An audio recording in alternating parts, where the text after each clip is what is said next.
What's up, guys? I'm Tyler Casey, and welcome to the Wolf Talk podcast. Today, I'm going to be doing something a little bit different. I'm going to be just giving some short tips. These are going to be shorter episodes. It's just really going to be me talking to the camera and talking to the mic and giving some tips on certain things that I like to talk about. And one thing I really want to cover in a few episodes is how to make passive income or income separate from just doing music videos when being a videographer, and just other ways to make money in the creative field, because I feel like when you go this freelance route, it's a little bit hard to make money consistently. And that's one thing I've always been trying to do, is just find other ways to make money and have money coming in, so I'm not so reliant on music videos, because I was that in the beginning and I felt like that was really hard to do. So definitely this is something I wanted to create. If you guys are watching this on YouTube, make sure to not watch it on YouTube and go to the podcast app and listen to this on your drive. I mean, if you want to sit here and watch me on camera, that's totally fine. But I prefer if you guys went to the podcast app. It's on Google Play, it's on Spotify, it's on the Apple podcast app. So definitely listen to it there. Yeah, I just think it's more time efficient. Like, listen to this on the way to your shoots. Listen to this while you run. Some people send me like screenshots or let me know when they're listening to it.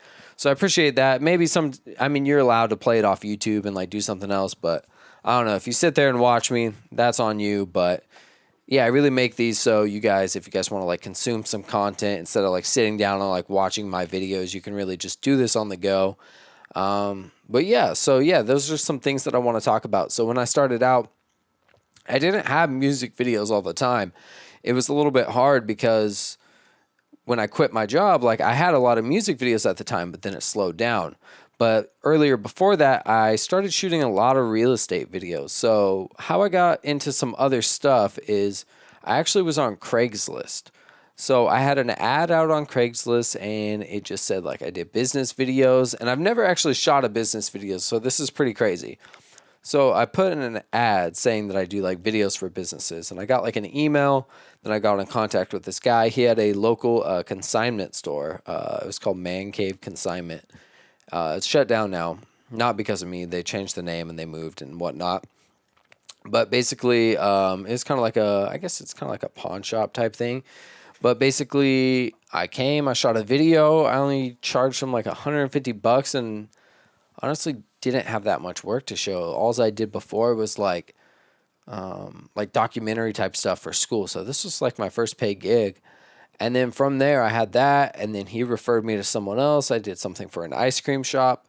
So this was cool side money, but then I really knew that I did want to do more music video type stuff. But that stuff kept paying, and I kept doing it for like more local businesses. The cool thing is, like, especially if you live like in a city, there's tons of businesses that you could tap into and shoot videos for. So this was really cool. So then I still had my ad on Craigslist, and I got reached out to do real estate videos. So real estate videos are really cool because it's pretty much the same gear that you would use for any other type of video production. A lot of the gear, I mean, pretty much a camera can be used for anything. Like, even some of these DSLRs, you can even do like a side hustle shooting photos if you're into that. But the cool thing about real estate videos is they're super laid back. It's pretty easy. Sometimes I even go to like houses that are empty. And you just do like a gimbal shot, gimbal, glide cam, anything like that works, even like a slider.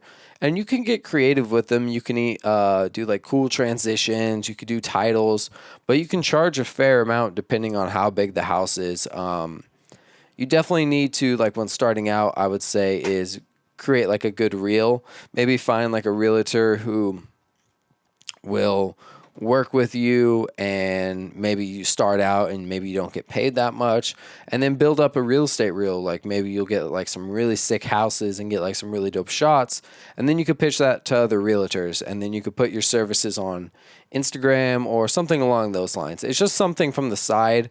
So if you just only want to do music videos, I'm filming in 60p. It won't look the best, but whatever, it's good. Yeah, so if you only want to do music videos, then yeah, you could just put all your effort towards that. And that's kind of why I made the transition as well, because I was getting all these other gigs like business videos and I was getting real estate videos, but I didn't want to do that stuff. I really wanted to do only music videos, like when I was doing this full time. So I put a lot of my effort into like finding the music video gigs, not so much the real estate gigs. I kind of like, after I was done doing those, I kind of just let those come to me. But it's definitely a nice, and you can also see if you like those types of gigs. Maybe you like those more than music videos because you don't like dealing with artists, you don't like that scene. But it's definitely another nice source of income, because let's say the music video industry just goes completely down and none of us are getting work for shooting music videos. It's definitely going to be nice to have that real estate videos, kind of know how to shoot them and stuff like that. It's good to diversify what you do. So that's a cool way to diversify your income. Every now and then I get hit up for real estate videos, and I'll still knock them out, especially for friends and family. But yeah, so even business videos are really cool too. There's all sorts of businesses you can do. You could do like small mom. You don't want to hit up like Taco Bell or somewhere like that. You definitely want to hit up like a mom and pop type restaurant. Yeah, anything local that's like only in your city. And you just go in, meet the owner, try and figure out, meet the owner. If you have work, you can show them, hey, I can do this for you. I can make you these Instagram clips. This company that I did it for, we ran ads and they got this, this, and that, and kind of just show them the results. I haven't personally done that, but I've done things similar to that, like with artists and whatnot. So it's pretty much the same thing all around. But yeah, if you're having trouble getting music video clients in your area, or let's just say you're working with a specific artist only, and that's all you really want to do, but you want to make money on the side, that's definitely a good way to like put your equipment to use. And another way that you can make money on the side is renting out your equipment. You have to be careful with this because, I mean, obviously there's insurance and whatnot, but it's up to you whether or not. Sometimes I wouldn't rent like my main camera out just because that's a little scary, especially if that's all you own. But if you buy things like Quasar lights are great to rent out. Even just like tripods, gimbals, and stuff like that, I would try and rent something out with not a lot of parts, because I feel like they would get lost. But yeah, there's websites like ShareGrid. I guess you could rent stuff out on Craigslist. There's all sorts of apps though where you can rent like film gear out. But yeah, so that's another way to make some side income. You kind of have to be in like a main city, but the website is sharegrid.com. So that's one way to make money aside from just shooting music videos. Another way too is if you're really good at camera work, you can just go onto people's sets. Like let's say you have a nice camera. Let's say you have some type of red setup, or if you have anything like that, like a nice camera setup, and you know how to work your camera, and you think your camera work is quality, you definitely can offer your camera services aside from shooting your own music videos. There's a lot of people who do this, like the DP Andy Chin, who helps shoot a lot of my videos. He shoots his own music videos. He directs them under Locust Garden Films, but he also comes out and brings out his camera, brings out his lights, and only does that. He doesn't have to edit, doesn't have to come up with ideas. He does help with ideas on set, like for setups, but he's not directing. He's not doing anything that. He just comes up, lights, shoots, gives you the footage, and then he's done. He gets paid. He's on his way. So that's definitely, I think, that's like a nice combo to have. And once you meet one director, you get referred a bunch. And then if you do a really good job, it just snowballs from there. So that's another cool way. I think it's a good way to make money, especially if you want to stay in the music video field and you're like, oh, I really just want to like hone in my craft on music videos and I don't want to get into that other business type stuff. It's DPing music videos is a good way to make use of your gear and keep building your skills. Even if you do it at like a cheaper rate, it still might be something pretty cool to get on more sets.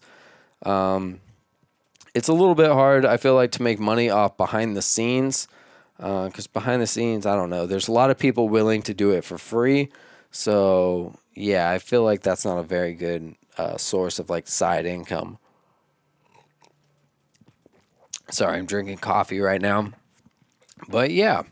So those are some of the ways that I've found to make some cool side income.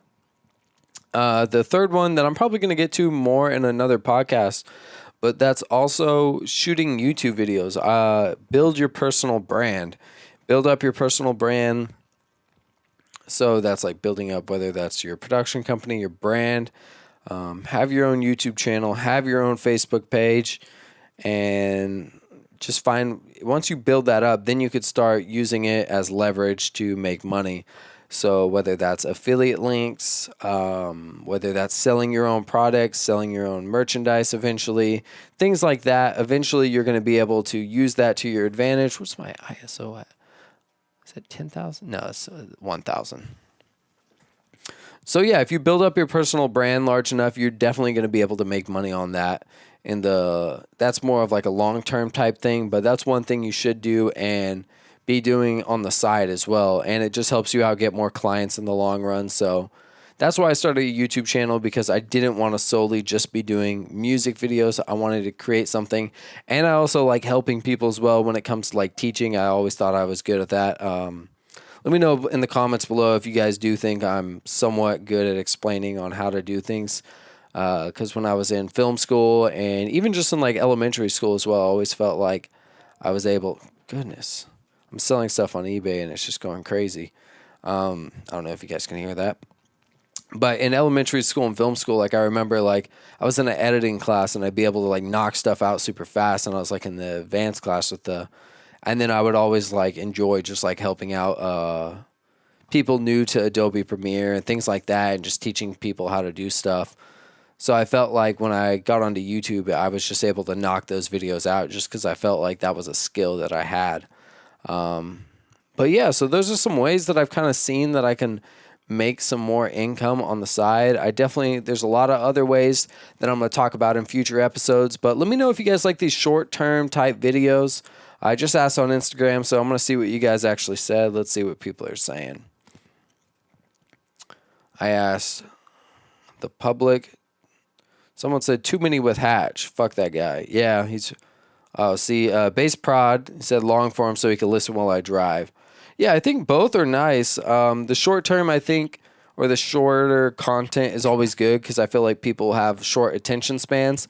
And I feel like I just want to throw in a couple, like, I don't know, like really good tips right here, like a couple bangers that people can try and implement. So if you're not sure if music videos are for you, and you have been doing music videos and getting paid a little bit on the side, I would definitely try out some other stuff too and see if you like the corporate side of things. Not corporate, but other types. Definitely you're going to have to invest in some audio equipment if you do business videos.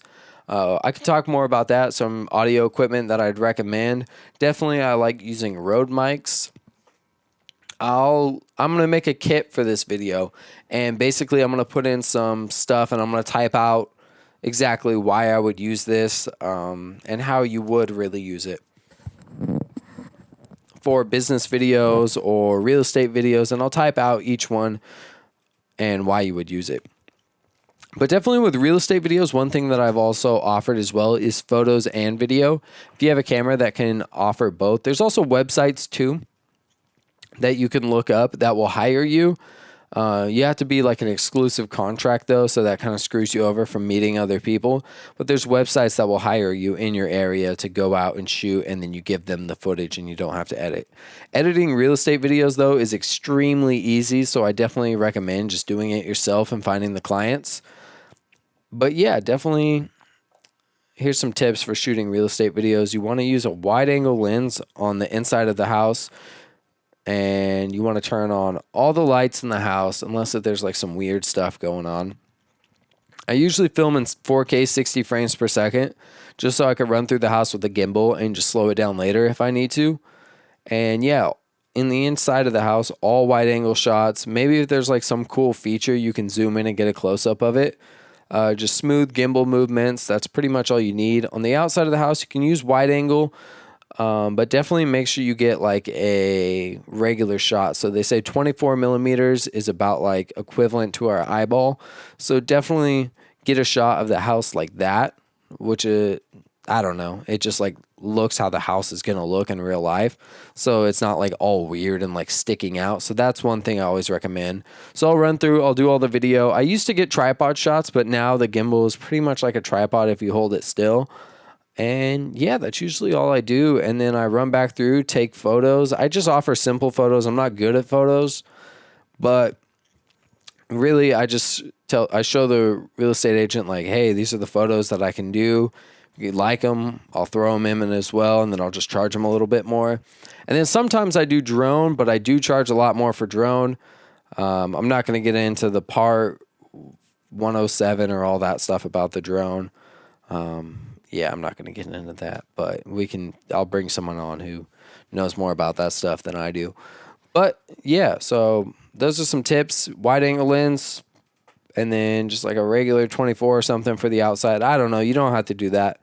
Even if you have like a zoomable lens, just zoom in and just get like a clean shot. I usually get like a tilt down shot or a tripod shot of the house, but definitely with bigger properties, it is nice to have that drone footage. So sorry about that. So yeah, that's pretty much it. Real estate videos are a great way to make some side money. It's quick, easy. And another thing that I've noticed as well, this helped me out a lot, is business videos, but real estate videos really, I guess business videos. You can shoot them on weekdays. And a lot of music videos are Friday, Saturday, Sunday, because some of these artists still have regular jobs. So, and that's just like when people want to shoot music videos. So it's hard to book music videos on weekdays. But when it comes to the weekends, a lot of people want to shoot. So if you quit your regular job so you just have time to shoot, because like, I don't know, I feel like a lot of people nowadays have like 1 or 2 jobs and they're working Friday, Saturday, Sunday, like I used to. But with doing these with throwing in these real estate videos, they would want me to come to the house at like 11 a.m. on like a Wednesday, and like I don't have a shoot going on then. Usually I'm just waking up and I'm editing or doing something like that. So definitely it's nice to like be able to go out and shoot on a weekday and just knock out a real estate video, do a quick little business video. And yeah, so let me know down in the comments below on YouTube what you guys think about these podcasts and these shorter podcasts. Probably this isn't going to be 11. I got the one with Trevor coming out. That's going to be number 10 with him. So definitely make sure to check that one out. It's going to be dope. Make sure to leave me a review as well, guys. I really appreciate that on iTunes, Google Play. I don't know if you could leave reviews on Spotify, but make sure to check it out there as well. But yeah, comment below. Let me know if you guys found this helpful, if you guys do strictly music videos or if you do business videos as well. There's tons of like, you can even like trade work as well. So that's always a cool thing. Like you could shoot for I've done this before. My cousin does screen printing. So I traded him a little commercial for a handful of shirts or business cards. You can always trade work as well to like get your business started. So yeah, that's definitely one thing I would do, especially starting out. If you have some value, say, hey, like I can make you this. Would you like to trade? Even if that's like your barber and you just want a free haircut or like a free 5 haircuts, you can knock that out. And then you got free 5 haircuts, and then you got a sick video that you can show other barbers or other businesses that you've done. Yeah, so make sure to check out the kit below. I'm going to put the audio recorder that I use. I could talk more about like audio and stuff or do more videos on that I kind of know a little bit about that stuff. This is the new podcast setup. I got the headphones rocking. Let me know how it sounds, guys. I invested a little bit more into the podcast. But yeah, I think that's pretty much it. Yep. Thanks for watching, guys. I'm Tyler Casey, and I'll catch you guys next time. Thanks.